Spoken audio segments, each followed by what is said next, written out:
तो आते हैं लैटिट्यूड और लॉन्गिट्यूडनल फॉर्मेशन ऑफ अर्थ। इसमें है क्या, ये these both line are imaginary line, imaginary lines हैं जो हमने अर्थ पे कंस्ट्रक्ट करी हैं for the further study of the earth. जो हमारी अर्थ है उसके बारे में डीप नॉलेज गेन करने के लिए टेम्परेचर वेरिएशन डिफरेंसेस देखते हुए, वेजिटेशन फॉर्मेशन डिफरेंसेस देखते हुए, टाइम फॉर्मेशन देखते हुए और डेट फॉर्मेशन देखते हुए हमने अर्थ पे अपने कुछ इमेजिनेटिव लाइंस ड्रॉ करी हैं जिन्हें हम लैटिट्यूड लाइंस और लॉन्गिट्यूड लाइंस के नाम से जानते हैं। इन अदर वर्ड्स में हम कह सकते हैं latitude lines are parallel line and longitudinal lines are meridian line। ये मेरिडियंस लाइन होती है, ये पैरेलल्स लाइन होती है। जिसमें लैटिट्यूड फॉर्मेशन देखेंगे तो हमारा अर्थ पे हमने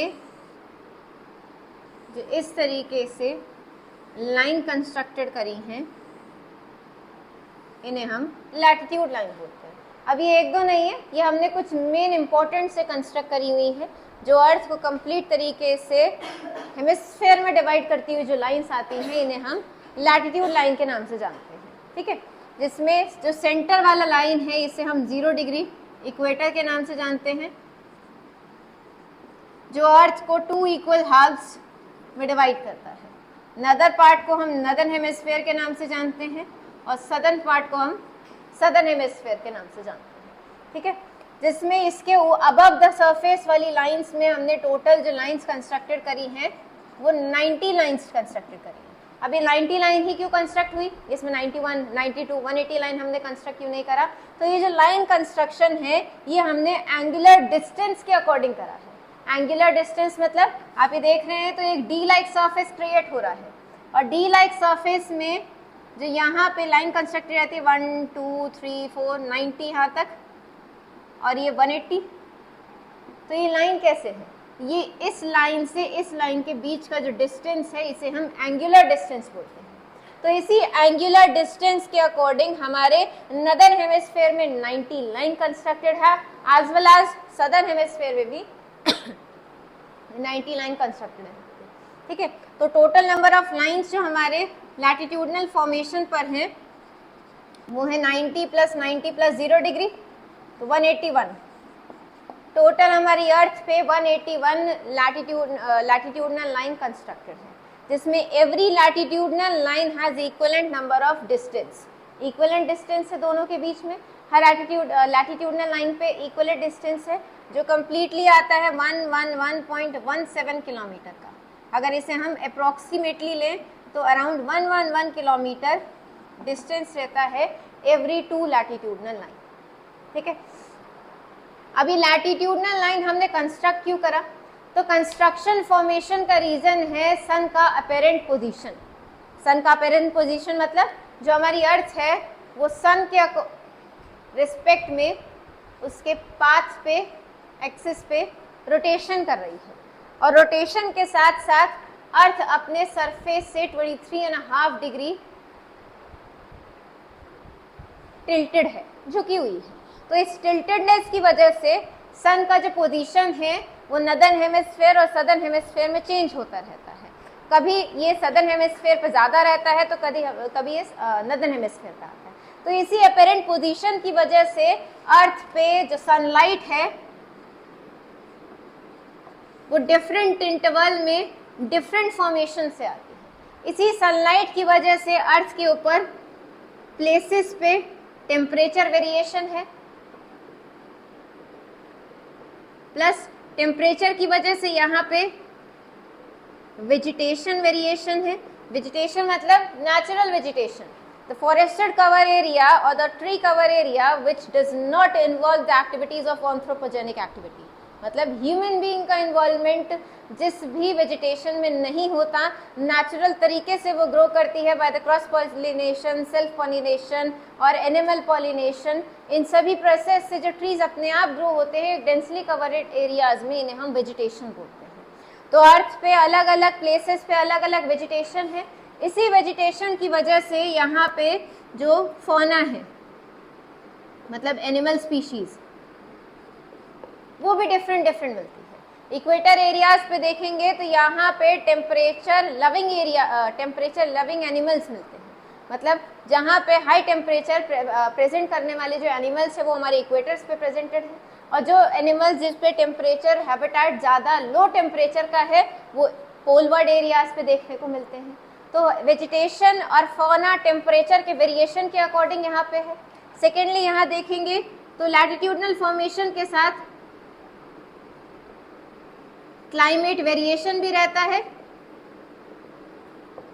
कहीं पर टेम्परेचर ज़्यादा है तो डेजर्टेड एरिया है, कहीं पर टेम्परेचर कम है तो वहाँ पे आइस क्यूब्स एरिया है, जिसे हम टुंड्रा रीजन के नाम से जानते हैं। टुंड्रा फॉर्मेशन प्रेजेंटेड है वहाँ पे।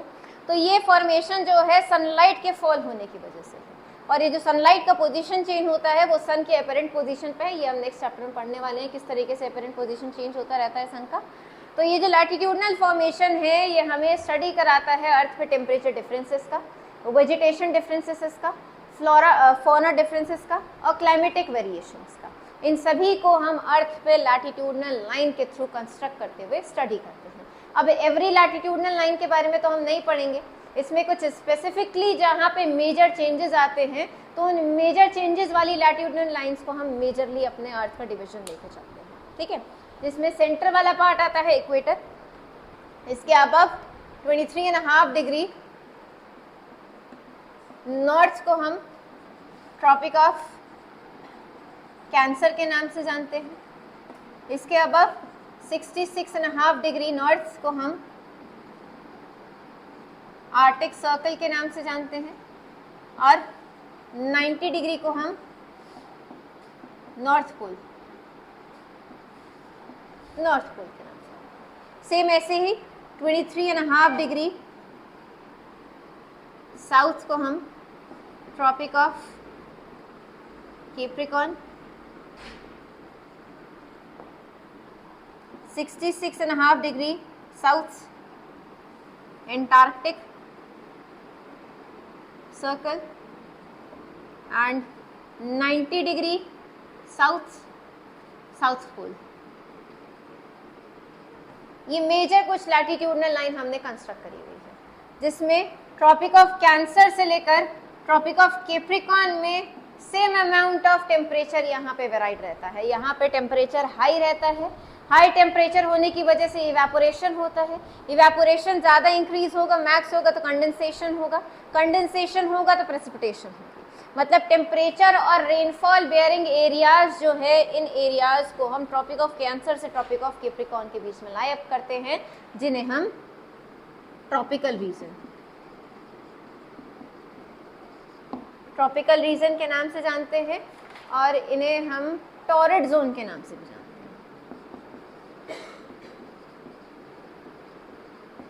हैं। ट्रॉपिकल जोन या फिर टॉरिड जोन के नाम से जाना जाता है, जहाँ पे हाई टेम्परेचर रहता है। हाई टेम्परेचर प्रेजेंट होने की वजह से वेजिटेशन यहाँ काफ़ी ज़्यादा डेंस रहती है, इसके साथ साथ यहाँ प्रेसिपिटेशन भी काफ़ी ज़्यादा इंक्रीज रहता है। तो ये कंप्लीट एरिया जो है इसे हम ट्रॉपिकल एरिया के नाम से जानते हैं। फिर above the surface of tropic of cancer and tropic of Capricorn between 66.5 degree north and south latitude lies of the temperate region.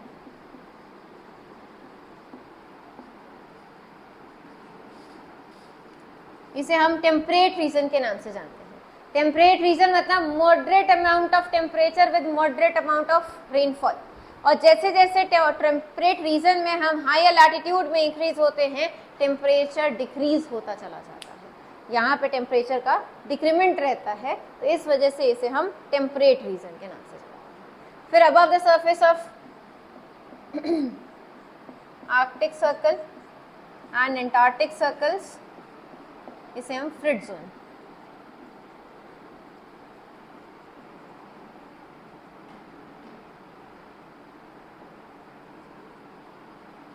फ्रिड zone के नाम से जानते हैं। No vegetation, only the ice caps. Vegetations नहीं मिलती, आइस कैप्स फॉर्मेशन है यहाँ पे। यहाँ पे किसी तरीके से कोई भी प्लांटेशन हमें देखने को नहीं मिलता है। ऐसा नहीं है कि 66 पे प्लांटेशन खत्म हो जाती है, हायर द लैटिट्यूड में प्लांटेशन कम होती चली जाती है। ट्रांजिशन यहाँ पे कॉनिफेरियस फॉरेस्ट से शुरू होता है, कॉनिफेरियस से यहाँ पे टाइगा फॉर्मेशन, टाइगा से फिर यहाँ पे टुंड्रा फॉर्मेशन जहाँ पे आइस कैप्स मिलती हैं, और आइस कैप्स में वेजिटेशन भी जो फॉर्मेशन मिलता है वो सिर्फ और सिर्फ लाइकेन्स एंड मॉसिस फॉर्मेशन में मिलता है। लाइकेन्स और मॉसिस क्या होते हैं? बैक्टीरिया और फंगाई का क्रॉस फॉर्मेशन जो एक grass like smooth appearance show करता है। ये ऐसी प्लांटेशन है जो किसी भी एरियाज में ग्रो कर सकती है। तो इसी तरीके से फ्रेजाइल फॉर्मेशन नहीं रहती, हाई टेम्परेचर भी इसमें ये गेन कर टॉलरेट कर सकती है और लो टेम्परेचर भी आसानी से टॉलरेट कर सकती है। तो मॉसिस और लाइकेन्स वेजिटेशन यहाँ मिल जाती है थोड़ा थोड़ा हाइयर अप एरिया में जाने पर वैसे इसको हम टुंड्रा रीजन के नाम से जानते हैं। ठीक है, ये है लैटिट्यूडनल फॉर्मेशन जो अर्थ पे टेम्परेचर और वेजिटेशन के अकॉर्डिंग हमने डिवाइड करा हुआ है, in which every latitudinal have 111.17 equal which is equivalent to 111 kilometre of distance. ठीक है, और क्या रह गया इसमें? हाँ,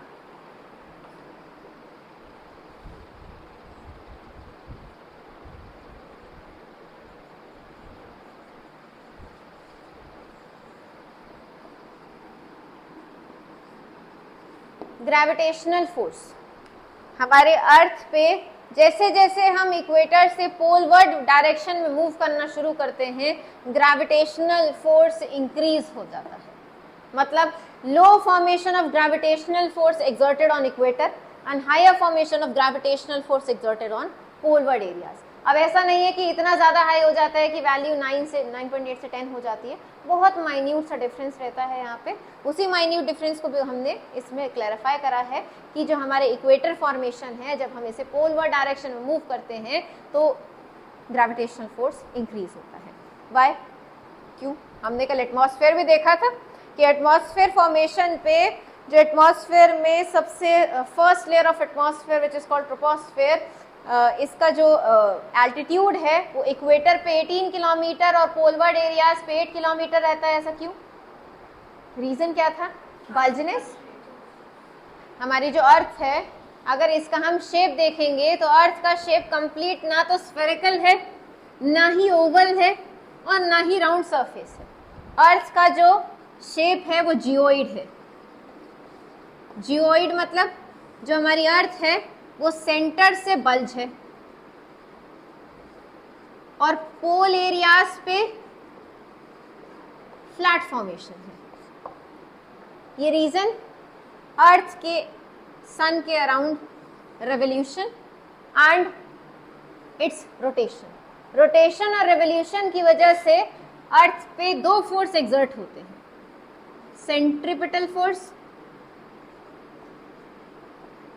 एंड सेंट्रीफ्यूगल फोर्स। इसी सेंट्रीपिटल फोर्स और सेंट्रीफ्यूगल फोर्स का एक्सर्शन जो है वो इक्वेटर पे या सेंटर ऑफ अ प्लैनेट पे ज्यादा लगता है। ज्यादा एक्सर्शन होने की वजह से इसका जो सेंटर पार्ट है वो काफी ज्यादा बल्ज है।